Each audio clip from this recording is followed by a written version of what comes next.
Bismillahir-Rahmanir-Rahim.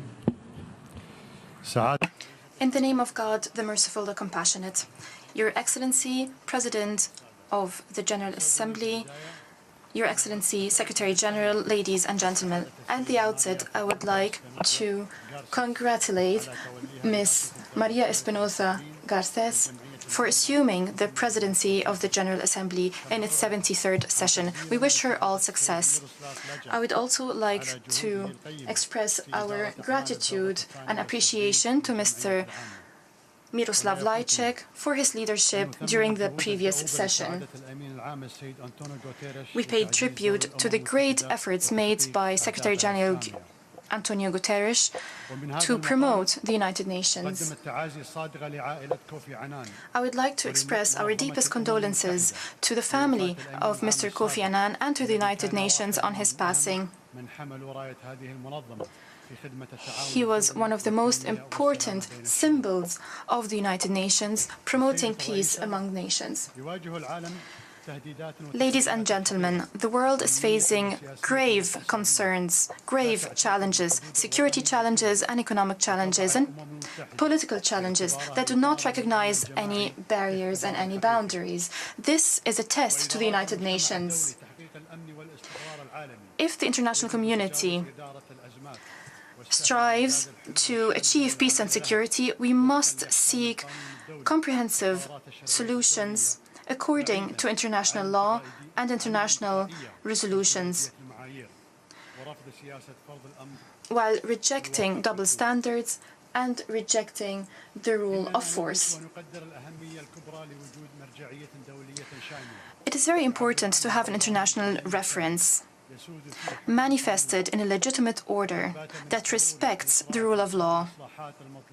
We must expedite the reform process of the United Nations so that the organization is able to fulfill its role and fulfill the aims of the organization and to respond to the aspirations of all other peoples. This would allow us to achieve lasting peace in sustainable society. And this is the theme of this session. Ladies and gentlemen, after 1 year of the illegal blockade imposed on the state of Qatar, many facts were revealed about a prearranged campaign of incitement against it, besides the insinuation and fabrications used to create this crisis. In the meantime, the international community recognized the falseness of the allegations that had been propagated against my country to justify the premeditated measures taken under the pretext of these invented and untrue allegations. In a flagrant violation of the international law and the basis of relations between nations and the values and norms of our peoples. Despite all the measures taken to inflict harm on Qatar's security and stability and create hardships for its people, in addition to the economic warfare launched to hinder its development process, the period that followed the unjust siege has witnessed the strengthening of the status of the State of Qatar and the consolidation of its role as an active partner in the regional and international arenas, and the Qatar's economy continued its growth as a proof of its vigor and consistency. The state of Qatar has also maintained its advanced and leading rankings vis-à-vis the countries of the region in global indicators, especially in the areas of human security and human development. This has strengthened the Qatari people's faith in their potential, values and principles and cemented cohesion in their unity. Believing in the soundness of our legal position and in the necessity of peaceful settlement of disputes and in dialogue as the best way to resolve crises, we have been and still are positively responsive to all the appreciated efforts of brotherly and friendly nations to end this crisis through an unconditional dialogue based on mutual respect for the sovereignty of nations. In fact, it is not reasonable that differences in views about handling some regional issues lead to paralyzing the effectiveness of an important regional organization such as the Gulf Cooperation Council. The blockade on Qatar has harmed the reputation of the GCC countries, and the paralysis of the Council has reflected negatively on the Council's aspired role towards regional and global issues. We hope that we will all transform the Council's current plight into an opportunity for reforming it and putting forward binding mechanisms to resolve the differences among its states through intrastate dialogue, to avoid any similar recurrence in the future. It is not sensible for our Arab region to remain hostage to some marginal differences which are fabricated in our case, and which consume efforts and energies and waste funds exceeding what we need to allocate to the just causes that are supposed to be agreed upon by us. Madam President, only little progress has been made on the lingering issues of the Middle East, especially the Palestinian cause, which is the last vestiges of a colonial past in our world. The political process, which began 25 years ago, presented an example of a departure from the United Nations terms of reference to frameworks outside the United Nations. Some had perceived that as the best and fastest way in settling and finding solutions to it, supported by the Arab states in line with respecting the Palestinian decision. But that has resulted in further stalemate and complexity. Now we are witnessing attempts to liquidate the Palestinian cause through the liquidation of issues relating to the permanent solution, such as Jerusalem, refugees, sovereignty, and borders. Just national issues can't be resolved by being subjected to the balance of power between the occupier and the occupied, but can only be solved in accordance with principles such as the right of self-determination and inadmissibility of annexation of territories of others by force, which have become part of the international legitimacy. Deterioration of the situations in the Palestinian territories, particularly the inhumane conditions in the Gaza Strip, the suffocating siege it reels under, and the continued destruction of settlements in the occupied Jerusalem and the West Bank, portend grave consequences and lay a historic responsibility on the Security Council. We reaffirm the importance of negotiations and the resumption of their tracks, but that will require commitment to the resolutions of international legitimacy, foremost among which is the two-state solution and the Arab Peace Initiative, on the basis of East Jerusalem as the capital of the Palestinian state on the 1967 borders. Moreover, there can be no solution to the Arab-Israeli conflict without a just and lasting solution to the Palestinian cause.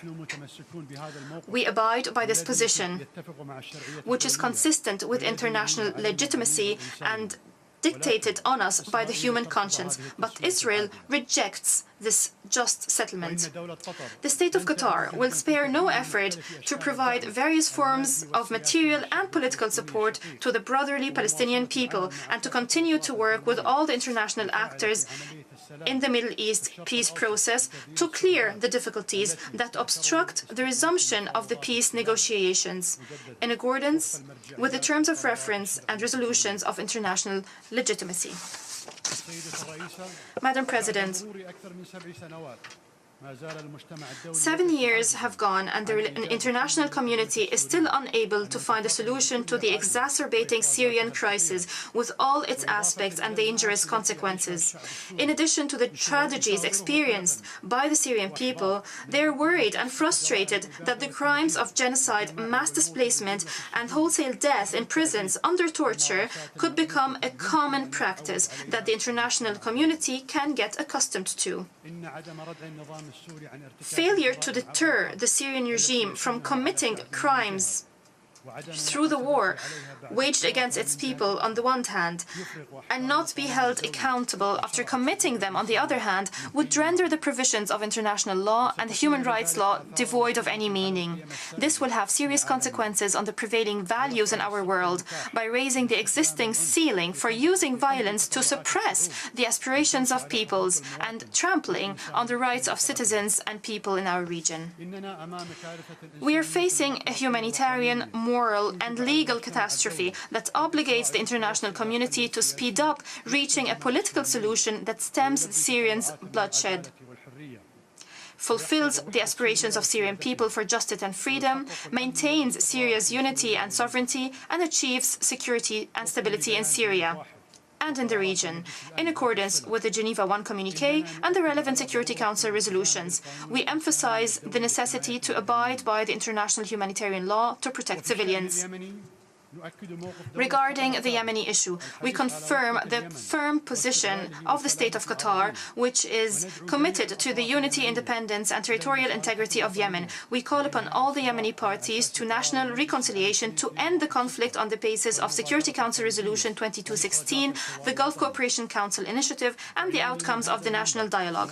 From this platform, I appeal to active states in the international community to help the brotherly Yemeni people to overcome these conditions, which we hope would end soon, and to work for taking all measures to address the grave humanitarian situation and to facilitate free access for humanitarian access to all areas in Yemen. On this occasion, I announce Qatar's agreement with the United Nations to fight cholera in Yemen by supporting projects related to combating the causes of the disease and to halt its spread. We call upon other countries to join us in supporting this vital effort. As for the Libyan crisis, which has recently witnessed developments that place the security of this country and its territorial integrity at stake, we look forward to restoring security and stability despite the enormous challenges facing the Libyan brothers. We note that foreign intervention in Libyan affairs further complicates the crisis and prevents reaching a national consensus sought by the Libyan brothers and contradicts the Security Council resolutions. We reiterate our support for the Sukhairat Agreement signed in December 2015 and all its outcomes. We call upon all Libyan brothers to uphold the national interest and abide by dialogue without excluding any of the components of the Libyan community to reach a comprehensive political settlement that preserves Libya's sovereignty and territorial integrity and realizes the aspirations of its people for security and stability. In brotherly Iraq, we once again express our appreciation of the efforts of the Iraqi government to restore stability and achieve national reconciliation by collaboration of all political parties and all components of Iraqi community. And we value the successes and sacrifices of the Iraqi people in the fight against terrorism and extremism in all its forms. We reaffirm our commitment to supporting the brotherly Iraq in the process of reconstruction and development, and to assist every effort seeking to ensure its unity and sovereignty and to enhance its security and stability. Madam President, there is consensus that terrorism has become one of the most outstanding challenges facing the world because of the real threat it poses to international peace and security. We affirm the firm position of the State of Qatar in rejecting all forms and manifestations of terrorism anywhere in the world, regardless of the reasons and pretexts. The fight against terrorism is among the priorities of the State of Qatar's policy at the national, regional and international levels. We have developed legislative and institutional systems. We have fulfilled international obligations related to the fight against terrorism and its financing, and we've participated in all relevant international and regional efforts. In our view, there are necessary prerequisites to make the war on terrorism achieve its goal and not to turn into a self-contained goal. 1. International cooperation in combating violence resulting from extremism and violence directed against civilians to terrorize them and to damage civilian facilities for political ends. These phenomena must be addressed firmly and rigorously. 2. Unifying the standards of fighting terrorism so as its definition does not selectively depend on the religious or ethnic identity of the perpetrator. 3. Addressing its roots and causes and researching the political, social and cultural backgrounds that contribute to its breeding, and working earnestly to achieve just settlements of outstanding issues that feed the feelings of anger and frustration. 4. Avoid giving partisan connotation to the term terrorism through tailoring it to fit into the narrow interests of some nations by using it to justify tyranny and repression of political opponents, which affects the credibility of combating terrorism and harms the international efforts exerted in this field.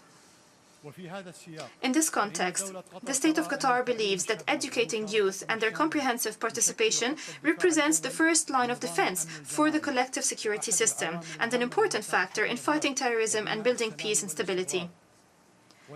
Thus, we have committed ourselves to educating 10 million children and providing economic empowerment to 500,000 young people in our region. In collaboration with the United Nations, we carried out projects to promote employment opportunities for young people through capacity building and the launching of programs to prevent violent extremism.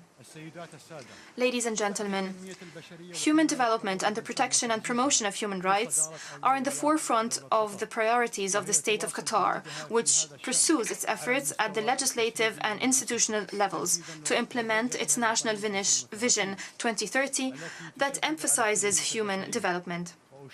I refer here that this month the State of Qatar has acceded to the International Covenant on Civil and Political Rights and the International Covenant on Economic, Social and Cultural Rights.